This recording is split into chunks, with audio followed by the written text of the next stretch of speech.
Hey, what's up, everybody? This is Charles Tabansi. I want to welcome you guys to another episode of the Dreamerspro Show, where we cover everything from sports, hot topics, classic debates, entertainment, and when we give you guys a fresh perspective on things and how we see them. And today we got a pretty interesting show. But before we get into it, please make sure you like the video and subscribe to the channel. Also, if you want to follow me on Instagram, my name is Charles Tabansi, Ctabanz. And if you want to follow Dreamerspro, it's Dreamerspro on Instagram. And also make sure you check out the Dreamerspro podcast we have pinned in the comment section. But anyway, let me get into this topic here. So this morning, I came across a conversation that took place on the JJ Redick Old Man and the Three podcast between JJ himself and Cam Johnson. Now, if you don't know, Cam Johnson is a current NBA player, young guy, very good player, but he was also part of the FIBA team, right? The Team USA team that recently just got embarrassed on an international stage. That's not an exaggeration. Team USA didn't even medal. Just imagine the national embarrassment that was. And JJ Redick a few weeks prior was essentially trying to rationalize losing and say, oh, no, it's not that we're bad. It's that those guys were really amped. Now, he then tried to get into some of the particulars and the various reasons of, okay, the X's and O's, reasons and why. But at the end of the day, we lost. It's an excuse. It's an excuse. And they say, oh, we don't need to feel bad about it. My response to all of that was, then why even go? Why even go? Like, what are we doing? Like, why even go? Because now the thing is handing out second place medals now. But now, why even go? It's like, okay, well, we participated, so let's all clap. Why even bother? So there's that dichotomy that exists. Then, as the conversation started to move forward, they started talking about some of the deficiencies that exist within this current NBA as it pertains to the players not being able to adapt to an international game quick enough. Not excluding the fact that obviously chemistry and all of these things play a role. And as Cam Johnson began to speak, he started to bring up some very thought-provoking points about NBA players today and kind of the one-dimensional aspect or one-dimensional direction the NBA seems to be going in this current day, and how it could be hurting players in terms of a skill level and being better all around basketball players. And I thought it was a fascinating point that he brought up during this conversation. But before we even get into that, this video is brought to you by a brand new sponsor, Athletic Greens. AG1 is a convenient nutritional supplement with 75 vitamins, minerals, and whole food source ingredients that meet all of your foundational nutrition needs. Now, here's a quick personal story that I think that may resonate with a lot of you. I went to college in Italy, and actually that's where I met the co-founder Dreamerspro Marco. And at that time, I was eating healthy whole foods, I was exercising regularly, and I was in the best shape of my life. Then life happened. I stopped exercising regularly. I started gaining weight because I wasn't able to exercise the way I used to and eat healthy the way I used to because I was moving around to different countries. And before I knew it, I couldn't even recognize myself anymore. So for the last 2 years, I've been really trying to focus on regaining my health and getting back in tip-top shape. However, the biggest challenge that both Marco and I are having right now is that although we try to get the proper nutrition and do the right things to stay in shape and to stay healthy, other commitments somehow get in the way of us doing this. And to be honest with you, we find it hard to get enough servings of fruits and vegetables and other types of healthy foods to ensure that we're taking the right vitamins and minerals that are vital for good health. So we both started to take 1 scoop of AG1 in the morning with cold water to ensure that we're getting all of the vitamins, minerals, probiotics, and fiber that we need in our diet to enhance our mental health, our physical health, and performance. And Marco, who's always skeptical about taking new nutritional supplements, found it to be reassuring that AG1 is used by top health experts and performers like Andrew Huberman and Lewis Hamilton. So if a comprehensive solution is what you need from your supplement routine, then try AG1 and get a free 1-year supply of vitamin D and 5 free AG1 travel packs with your first purchase. Go to drinkag1.com/dreamers. That's drinkag1.com/dreamers. Check it out. And remember, when you try AG1 by using the link in the description below, just know that you're supporting this channel. Thank you. So what we want to do is play some of this conversation. The first part is going to include Cam Johnson basically pushing back on JJ Redick and saying, listen, there's no excuse for us to losing, so let's not try to make one. And then he started to notice how And then he starts to talk about some of the deficiencies that he's noticing in some current NBA players. So take a listen to that here, and then we'll come back and continue on the show. Take a listen to that. I don't want to say I defended you guys and the result, but I tried on the podcast to, I think, provide a little bit of context. And whether you want to call it an excuse or not, I said, look, here's the roster. Here are some players that could have been on the team. You look across the world and not everybody showed up, but a lot of the best players for their country showed up. FIBA is a different thing, right? I think what's interesting is taking a step back in your role versus what a lot of guys who go play for their national team, they get to take a step up in terms of their role, and that's an adjustment. On those two things, I don't want to get into the roster because I don't really give a about that, but like on those two things, the FIBA rules and how that game is played, and also just what I'm talking about in terms of roles and kind of figuring that out in 3 or 4 weeks, just the difficulty and the experience of trying to do that and win at the highest level. Yeah. Firstly, there's no excuse for not winning, right? I didn't say it wasn't. Yeah. So I'm not going to it hurts us individually, collectively, as much as more than anybody. It's disappointing. You put a lot of time into those things, and you want the outcome that you want. You don't get it. It's very frustrating. FIBA's a different game.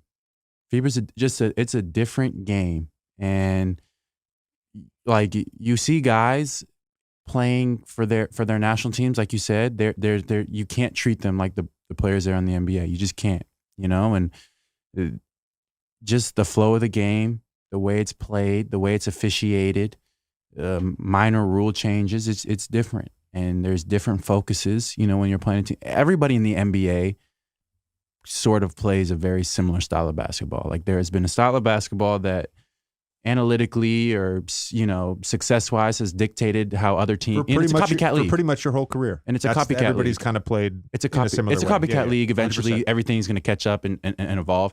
But FIBA, the physicality is different, the way they play is different, and they don't really care, how the game's played in the NBA. They're going to play their way.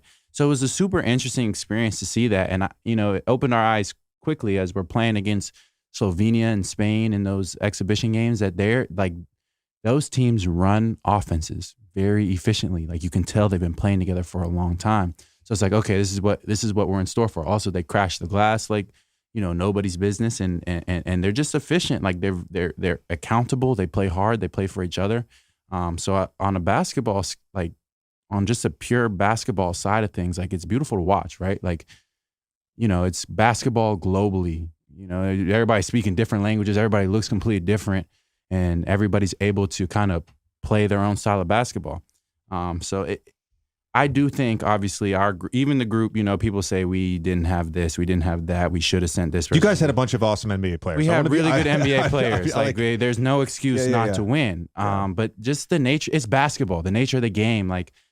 And so everybody's like, well, how did Team USA give up this many points? I'm like, because they're defending 4 or 5 actions on a possession. I'm sorry. Like I'm not this is not an excuse. You have a month and it's a learning curve. And as NBA players, how many teams play like that? Maybe one, right? Maybe Golden State, maybe, right? Maybe it's a different thing. So, and that's a huge part of it. And we understood that. Everybody understands going to FIBA. Like we have 6 weeks to become a team, and that is not. We weren't blind to that. But everybody's trying to figure out their role. Everybody's trying to figure out where they lie in the rotation. The coaches are trying to figure it out. There's stuff to it that makes it, more difficult than it may seem on the outside. But man, at the end of the day, I don't feel like we should have lost. We lost by 2 points, and we lost by Lithuania by 5 points. It's Canada went to overtime. These are not like runaway games. These are games where Against Germany, Obst, their 3-point shooter, had 9 foul shots off of threes. Yeah. Like just 3 little plays. Subtleties of the game. 3 plays. You know what I mean? Little subtleties of the game. Minor lapses in what we're trying to accomplish. And they scored 113 points in a 40-minute game, or whatever it was, 110 plus points in a 40-minute game. And credit to those teams for being able to take advantage of those things.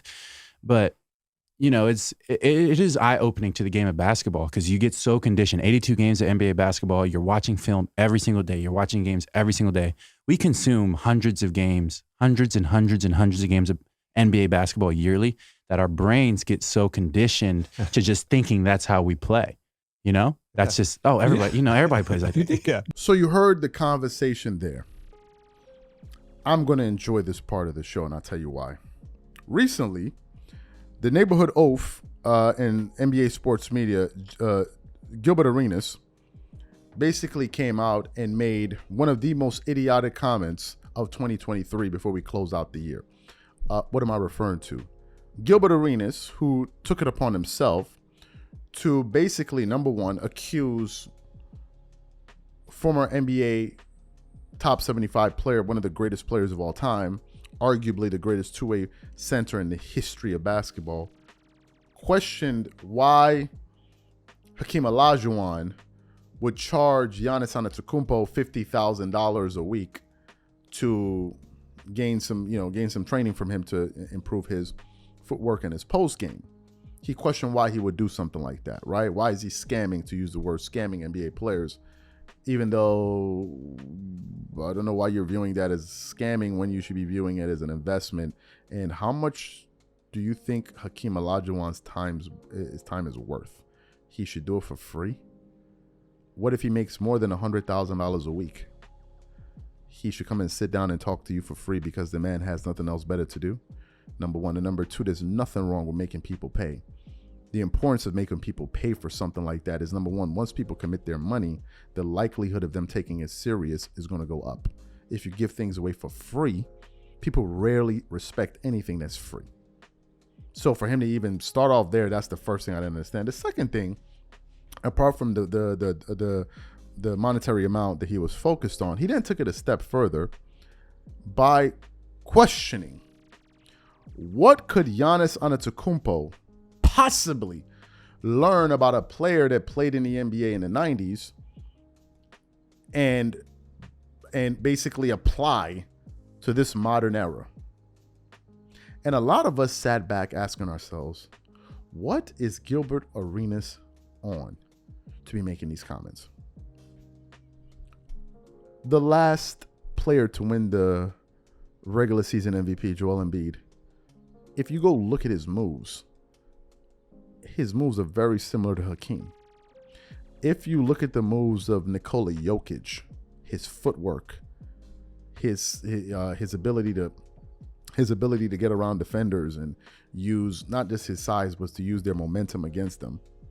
Where do you think a lot of these guys get that inspiration from? Footwork and all of those things. Aren't they using that same skill set in this current NBA?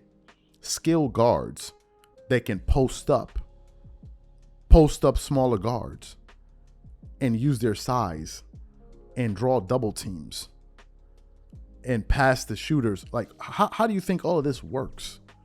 So for Gilbert Arenas to be saying that, I think he was doing that for shock value. But back to Cam Johnson's comments. Players in the past were obviously more adept at playing in international competition. Well, because they dominated. So the results are there.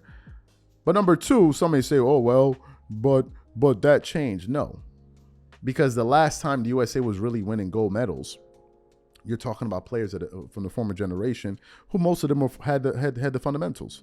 Carmelo Anthony, fantastic footwork, great scorer, can score at 3 different levels. Carmelo. Kevin Durant. Kevin Durant has been in the NBA for 13, 14 years. You think you consider Kevin Durant to be a modern day player? Cut it out. Kevin Durant has been here since, I believe, 2009 or something like that. He's been in the NBA for a very long time. Who else? You had Kobe. You had LeBron. You had Darren Williams. You had Jason. All of these guys that were winning. The last, Olympics that the USA won, I believe it was against France or something like that. They won that game by like 4 points. It wasn't like as if they just dominated them. And that's the reason why I'm so surprised that so many feel like, oh, the magic bullet is we're going to send LeBron, we're going to send all of these guys, and they're just going to go out there and win. It's like, have you been following these competitions? Did you see what happened in 2012? Did you see what happened in 2008? Those games were competitive as hell. And Team USA had a team full of the best players in the world, and it was still competitive. Go look at those Olympics. Look at 2008. You had Kobe, you had LeBron, you had D. Wade, you had this, you had Dwight Howard. You had all of these guys, and they were still fighting all the way to the wire to win the game. So it wasn't like as if they were just blowing them out, and now you're going to bring an older LeBron and all of these guys to go, and then all of a sudden, the international teams is going to buy. The reason they're bringing these older guys is because these older guys understand the foreign game better, so they can adapt better. The LeBrons and these guys of the world, not these young boys y'all got running around here. So to me, obviously, it's showing that to go to his comments, that players in the NBA can only play one way. And that's why, in some extent, it's quite boring to watch. Nobody wants to see a chuckathon shooting 3 after 3 after. My God, like, what are we doing? Why do we even bother watching? What's telling is that this is coming from a guy playing in this NBA. So to me, I thought it was fantastic. So what I want to know from you guys, what do you think about the points that Cam Johnson made? And do you think we're going to see a shift in the way the game is being played moving forward? Or do you think this is the way it's going to be for at least the next 5 to 10 years? Whatever you guys think, leave your thoughts in the comments, and we catch you on the next show. Peace.